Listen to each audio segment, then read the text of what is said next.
Good afternoon, and thank you for joining us for your 5 News First at 4. I'm Brian Schaffer. I'm April Baker. Good evening, everyone. I'm Darren Bob. And I'm Caitlin Zollner. Our top story tonight, a police officer is recovering after being attacked and his vest camera stolen. These are some of the many faces of one of your local television stations.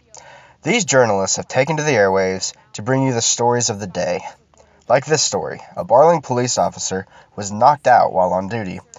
5 News sent reporter Joe Ellison to cover the story. Joe has been in the news business for 12 years and a reporter for 8 of those years. She was willing to share her experiences with ethical journalism. You know, I think as working in this business as a reporter, a producer, or any person who is a journalist, I mean, we face those decisions every day because the stories that we write, they're important. People expect us to get it right.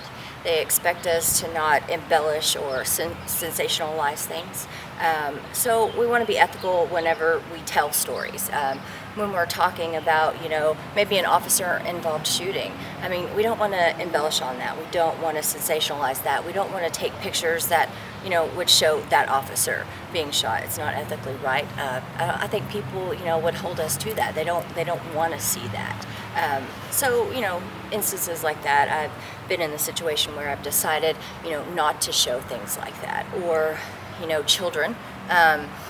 We ethically shouldn't show children who are abused, who are victims on camera. I've been in the situation where, you know, I'm on a story and there's a child that's abused being brought out of a home.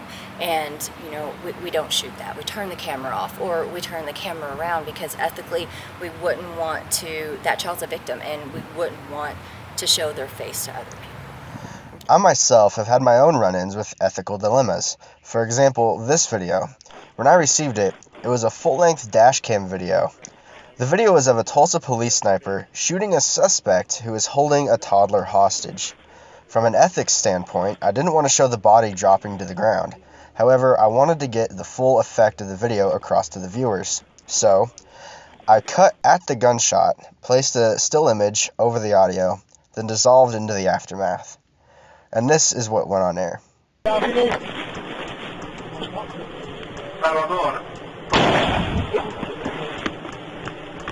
he's down. Kids crying.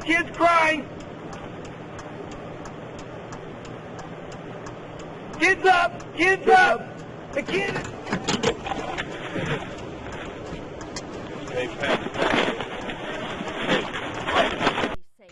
As Joe said, we see sensationalized media from quote-unquote news sources on a daily basis. Facebook is a main catalyst for some of these videos. This video in particular was one that was edited and manipulated to show what the online magazine Unilad wanted its viewers to believe, despite what the facts were, and despite that the comparisons are two completely different issues. I love it. We having a good time? USA.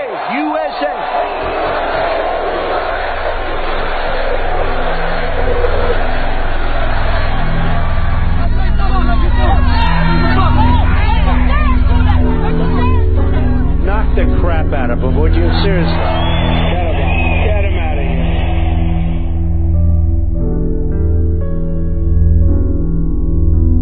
In the good old days, this doesn't happen because they used to treat them very, very rough. And when they protested once, you know, they would not do it again so easily. I'd like to punch him in the face, I'll tell you.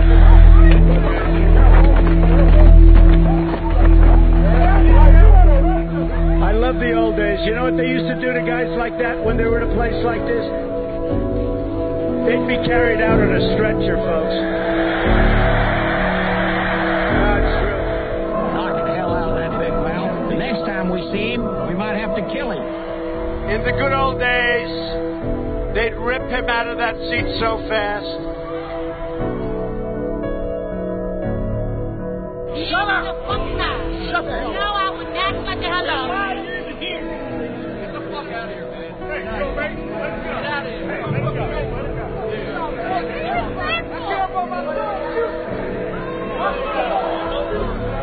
In the good old days, law enforcement acted a lot quicker than this. a lot quicker. And we're going to enforce the law, and Americans should remember that if we're going to have law. I am the law and order candidate.